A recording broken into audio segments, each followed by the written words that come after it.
On this week's edition of New York Now, it's been 1 year since Governor Kathy Hochul first took office, and now she's running for a full term in November. We sit down with Governor Hochul herself for a wide-ranging interview. I'm Dan Clark, and this is New York Now. Today, the Senate majority will pass legislation. I will fight like hell for you every single day, like I've always done and always will. Passing these bills on the floor, making yet another stand. Welcome to this week's edition of New York Now. I'm Dan Clark. It's now been a year since Governor Kathy Hochul first took office. That was after her predecessor, former Governor Andrew Cuomo, was accused of sexual misconduct and resigned. Cuomo has denied those claims. But that opened the door for Hochul, then Lieutenant Governor, to step in as the first woman ever to be governor in New York. And her future will now be up to voters. Hochul's on the ballot in November against Congressman Lee Zeldin, the Republican Party's nominee for governor. And for her, this has been a long time coming. After law school, Hochul worked for U.S. Senator Daniel Patrick Moynihan, a Democrat from New York. And she went on to serve on her local town board as Erie County Clerk and a member of Congress. That was before she was elected in 2014 as Lieutenant Governor, where she served for 7 years under Cuomo. This week, we sat down with Governor Hochul for a wide-ranging interview on her time in office and her plans for the future. Governor, thank you so much for being here. I appreciate it. Thank you. Of course. So it has been a long year with you in office. Can you tell me, I'm curious, are you a different person now than you were at this time last year, you think? I am definitely a different person, so I have to imagine you've changed. Under the theory, if it doesn't kill you, it makes you stronger. I feel stronger. I feel more confident.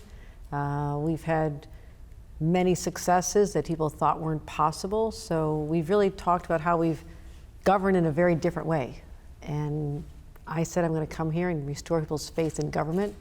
I've worked hard to do that, but I've also felt this inner strength that perhaps I didn't even know was there that had to come out in so many really challenging circumstances. So no, I even feel more confident today than I did a year ago. Something I've always wondered about were those few weeks between when the former governor, Andrew Cuomo, announced his resignation and then he actually resigned and you became governor. Can you take me back to what those I think it was only 2 weeks. What were those like for you? Well, it was a blur. You know, all of a sudden our lives were turned upside down, but in a way that I knew I just needed to take the time to prepare. I was reading budget books and procedure books and talking about assembling a team of individuals. I wanted to have the most diverse administration in history. We've accomplished that because I knew there were a lot of people that would not continue in office on the first day, and I had to have a team in place. You know, my top leadership, primarily women, strong women, and I have a real talent for attracting talent. My communications team, second to none, our secretary to the governor,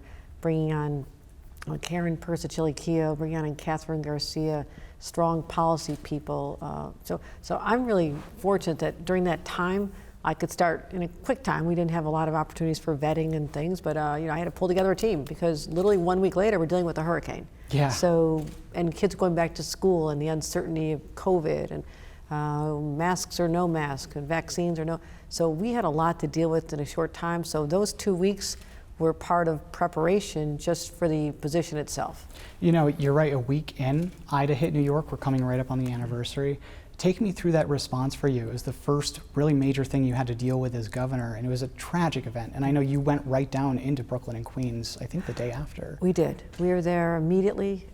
This community, it was emotionally heartbreaking. You know, you walk in and you see this people who've been living in really substandard conditions in basement dwellings because that's all they could afford. And the raging waters came down a street and just, the water was up to the ceiling and people were drowning in their homes. And talked to one man who just escaped by, you know, breaking through his windows and he almost got stuck and he would have drowned. So it was emotional, but I also knew I couldn't dwell in my own feelings. I mean, my feeling strong empathy for people, but I had to jump into action. Yeah. They needed to see that I was a leader who could bring in the resources. Okay, federal government, what are you doing? FEMA, my state team, how we just lift people out of this. And what I also saw was that I met everybody who lived in an area. They were devastated, and I think they thought everyone just shows up, you know, and the president's there and the cameras are there. And I could see in their eyes that they didn't trust that we'd really be back to help them. So I went back the next day, just by myself, or just a couple of the local leaders, no cameras. Yeah. And then I also went back a third day. I had to show them that I'm in this for the long haul, that we are here to help you, we mean that sincerely, and I could see sort of a trust in their eyes, that they knew they had a leader now who really would look out for them. So that was a real defining moment in literally the first week that set us on a path to say we have to restore faith in government, and a lot of it's just showing up and saying, I'm here to help you, I'm going to get you out of this. So it was a challenging situation, but we rose to it, and I'll be back there again shortly to see how people are doing, making sure that their lives are better 1 year later. Tell me how that reflects on your personal governing style. I've known you since you were lieutenant governor. You seem to have a personal touch with people that other lawmakers and elected officials don't always have. How important is that to you? It's everything. It's everything. I grew up in a household with a mother who taught me empathy. She had a very difficult childhood, and she could have gone, being abandoned, and alcoholic father, an abusive father, and all these other things. Mother died when she was young. She had to raise younger kids. She could have been hardened by that experience, but it made her more caring about other people. And I learned that at a young age as a child, going into the homes of people who lived in great poverty, even though we didn't have much. And so I've always been that kind of person where I draw energy from other people. I seek them out. I go to where they are. And if they're in trouble or in stress or feeling worried about crime in their neighborhood, I'm showing up and saying, I've got your back, I'm helping you. So that's who I'll always be.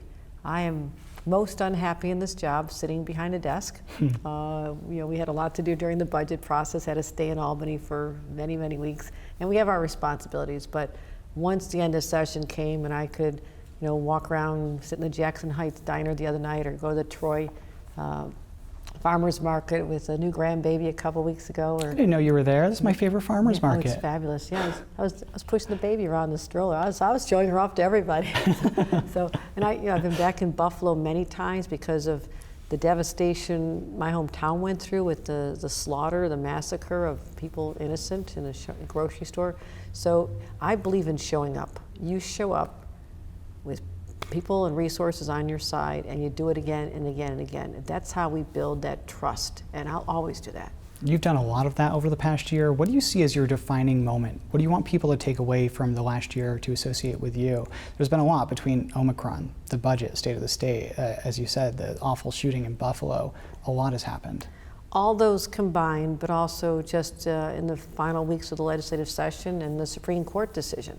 Really having to stand up and be a voice, not just for our state, but nationally, and say that we are going to stand up, protect the rights of women to have an abortion or the right to choose, and not have government-mandated pregnancies, which is the outcome in so many states where you see now 1 out of 3 women are living in a state that's hostile to their rights. So I need to stand up on that issue, but also on guns. We do have a gun crisis. I have worked with the state police to bring together resources.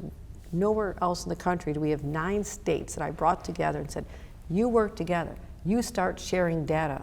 And this week, the head of ATF for the country is coming to New York to see how we did this, how we've gotten thousands of guns off the streets. So those are areas where it's not one example, but it's also saying, we got a problem, I'm gonna solve it. I was on a Zoom call with everybody in Rochester talking about their spike in crime and how 3 weeks ago I gathered everyone, I said we're doing things differently, crime's starting to head down. And maybe that's the trend, maybe it's not, but I've got my hands on all this. And so gun safety, undoing what the Supreme Court did in saying we couldn't have a concealed carry law to protect us from people who might want to carry a gun on in New York City on a subway or on a bus upstate or in a sporting event or a park or a school or a church or a synagogue. Our laws are going to be turning that around and saying, no, I still have the power to protect the citizens of my state. We respect your rights, but also you don't have a right to carry a gun anywhere you want. So I've had to rise to those national challenges in addition to the state's own challenges, with gun safety laws, protecting women's rights, while making sure that we invest in our health care, $10 billion to help lift up a battered healthcare system that was crushed under the weight of the pandemic. 1,000 new people have scholarships, full rides to become nurses. We gave bonuses to people in healthcare because they felt so unappreciated. Record spending for education, so our schools can have healthcare professionals, mental health experts to help our kids get through what has been an excruciating time. I'll never be able to point to one accomplishment, but we have gotten our hands out there and focused on so many issues that New Yorkers wanted us to. And that's the kind of governor I'm going to we work hard. We put in long days. I've got a team that's second to none, and that's how we're making a real difference in the state. You know, you've had your challenges as well over the last few months just alone. Your former Lieutenant Governor Brian Benjamin was indicted on federal corruption charges not related to his job as Lieutenant Governor, but a race that he was running in New York City for New York City Controller at the time. You've described that as personally disappointing because he had to resign, obviously, and it shook up your politics. What would you have done differently if you could go back? Do you wish that you had taken that process a little bit slower, done some more vetting, or do you think it wouldn't have made a difference? No, exactly. You've hit on exactly what was going on. 1 year ago, during that 2-week period when I didn't have a staff, I didn't have the resources to do the normal vetting. I knew the Lieutenant Governor from my visits to Harlem and appreciate his work as a senator. And that was a good relationship. Didn't properly vet, and I've accepted that. So it was disappointing, and it happened right around the budget time. But I have assembled the greatest team. From my Commissioner of Health, Dr. Mary Bassett, who left a major position at Harvard to come back, and Catherine Garcia, who was this close to being the mayor of New York City. I mean, she's extraordinary to run our state operations. Best attorneys I could find, Liz Fine, communications team, as I mentioned, Karen Persichelli. I have the all-star dream team, and they have helped me build a system that is responsive and has taken the whole idea of public service to the next level. And I really want that to be one of our legacies, that people like I was as a young person was inspired. As I was an intern when I was 18 years old for the New York State Assembly, I believed in the power of government to do good even back then, and I've never lost that. So I want young women in particular to have doors open to them in our administration, to build the farm team like I was part of, and that's what we're going to continue to do. So we had some mistakes, corrected them. I have a great Lieutenant Governor, Antonio Delgado, really proud of the perspective he brings to the job, his experience, and we're back on track. You brought up crime before. I want to see where you're thinking on that, because there's a lot of different ideas on how to reduce crime in New York and across the country. We've seen a national crime wave. Republicans have blamed it on bail reform here in New York. I know that you don't share the same opinion, but I'm wondering, what do you do about crime going forward? Are we doing all of the right things and we just have to wait and hope that they all work, or are there more things that you would like to do? No, I think about this first thing in the morning, last thing at night. I truly do.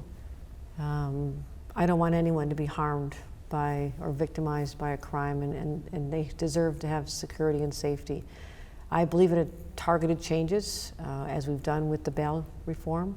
We now have gun cases covered, hate crimes covered, repeat offenders now covered. So those are there for the district attorneys and the judges to follow that. That should result in a reduction in crime. But there's other areas. That's just one approach. And that's not responsible for the nationwide increase in crime, as you mentioned. And Right. We're still the safest state, the safest big city, New York City, in America, even though crime is up everywhere. But as long as there's people who are anxious about it, I'm anxious about this. I'm going to focus on this. But we also have enhanced red flag laws, getting the guns out of hands of people who, whether through social media or in other ways in a school, have telegraphed that they have intent to do harm to themselves or someone else. We've been aggressive in that. We now have a record number of cases that are being brought with those extreme risk orders of protection. Making sure that after the Buffalo massacre, that an 18-year-old can't walk into a store and buy an AR-15, as in this case, went down to Pennsylvania, got an enhanced magazine, and was able to do something that should only have occurred on a military battlefield. So we changed that law. You need now have a background check to buy ammunition.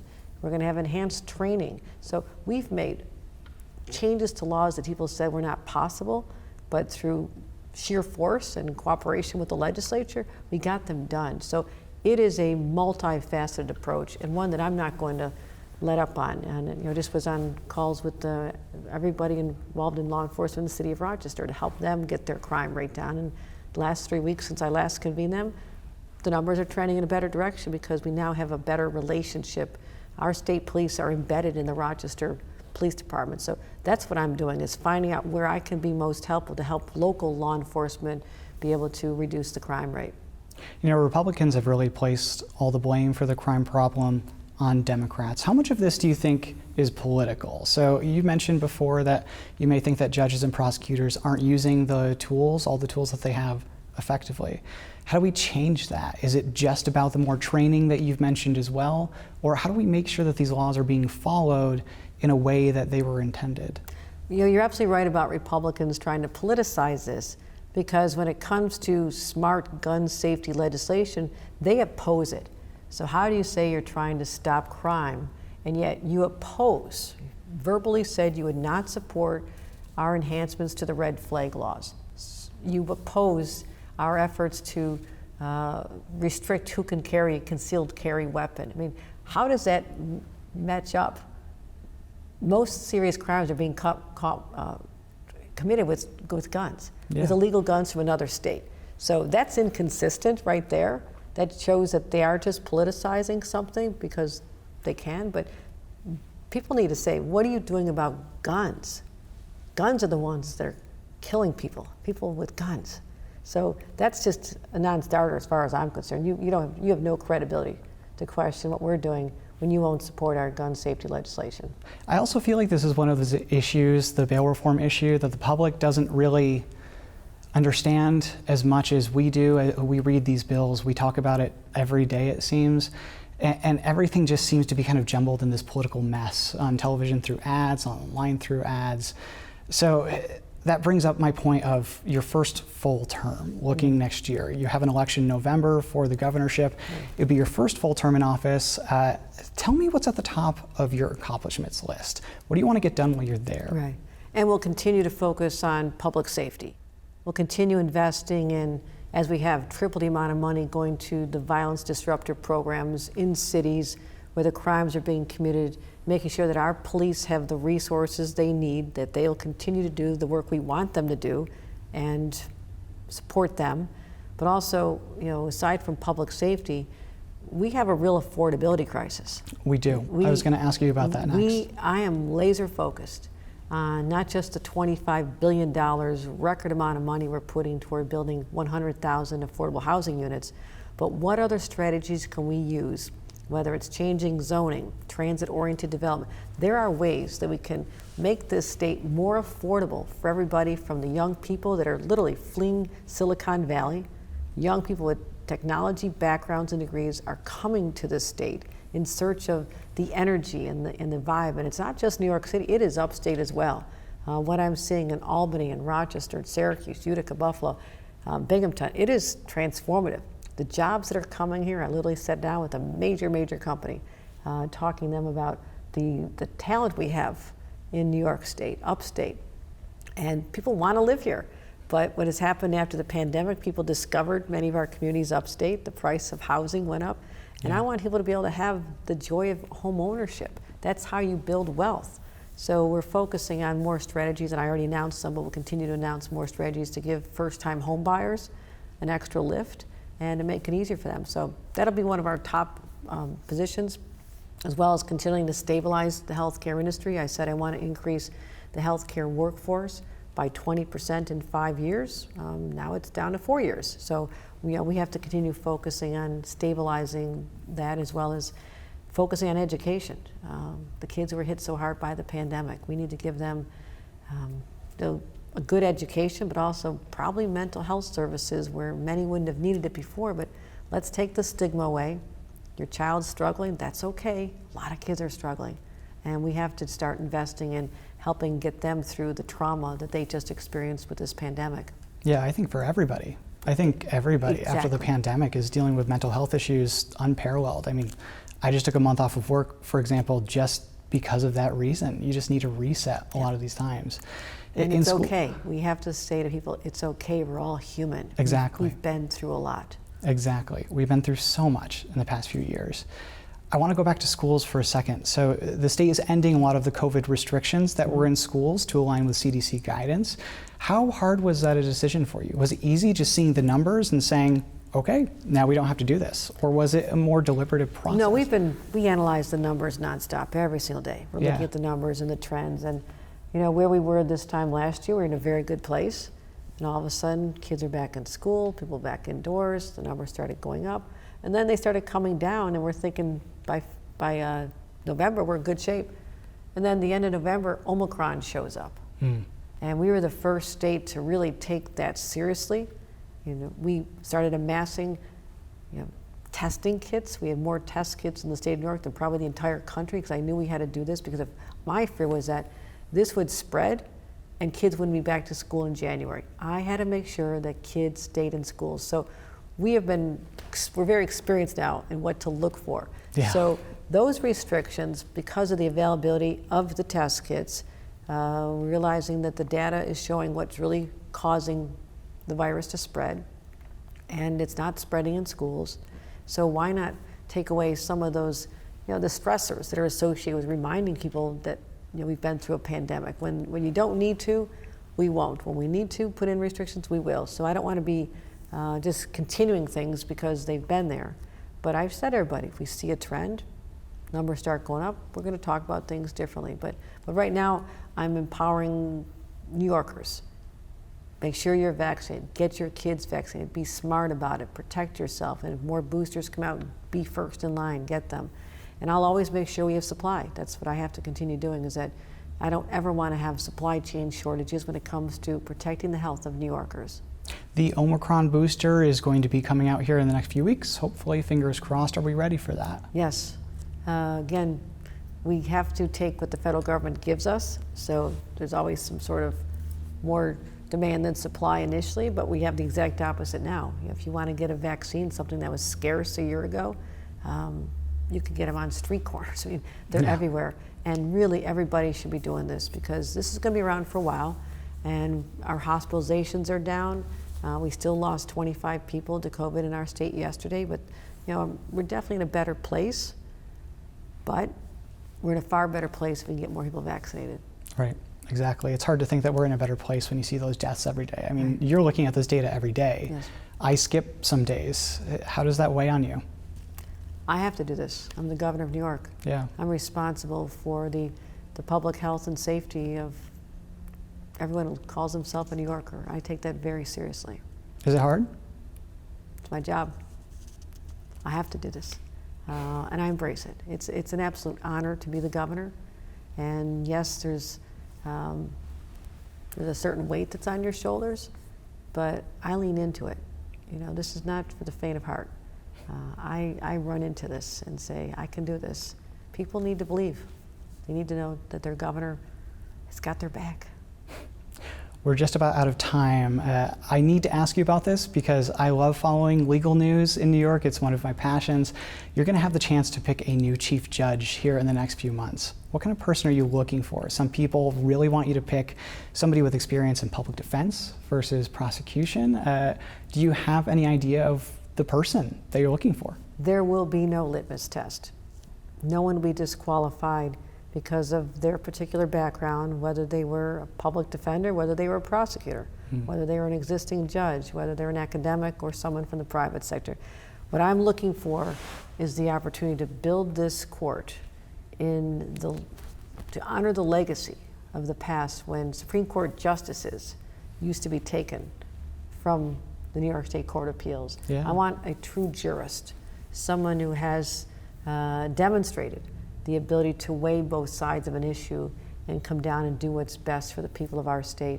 I have to caution everyone that I don't have a chance to pick anyone I want. Right. There is a screening process, and obviously the people on the screening committee were selected before I became governor. Yeah. So there's that dynamic, but also they will narrow it down to 7 people, and then I select among the 7. But my expectations are clear. There are no disqualifiers on anyone's past professional background, despite what people may be asking for. I won't do that. I deserve to have the very best. Do you want to pick somebody who's already on the court to fill that job, or does it matter? I will be looking at, Everybody. Well, looking at the 7. Yeah. I look at 7 people. So I don't know who's going to be in that category, but I don't want anyone to not apply because, of their own background. And if they feel they have what it takes and have that disposition to be a leader, I need someone who actually can oversee a vast bureaucracy, one that has been under a lot of stress because of the pandemic when we went for such a long time without jury trials. One of the reasons there's people out there who've been accused of a crime and perhaps recommitting crimes is that they're waiting a trial that's taking years to happen because nothing happened during the pandemic. So there's a lot to rebuild there. So this has to be a person who has a vision for stabilizing, but then also lifting up the entire system to make it worthy of the name of the New York State Court of Appeals. It's going to be really interesting. Maybe for me, maybe not for everybody, but I like it. It's interesting. It's important when you see the weight of the decisions that they have before them, and they do directly affect the lives of New Yorkers. This is very important. Absolutely. We are out of time. Governor Kathy Hochul, thank you so much for sitting down with us this week. Thank you, Dan. We'll put that full interview online as well in case you missed any part of it. You can find that and news from the state capitol every day on our website. As always, that's at nynow.org. And next week, join us for analysis on this week's primary elections and an interview with State Education Commissioner Betty Rosa and more. But until then, thanks for watching this week's New York Now. Have a great week and be well.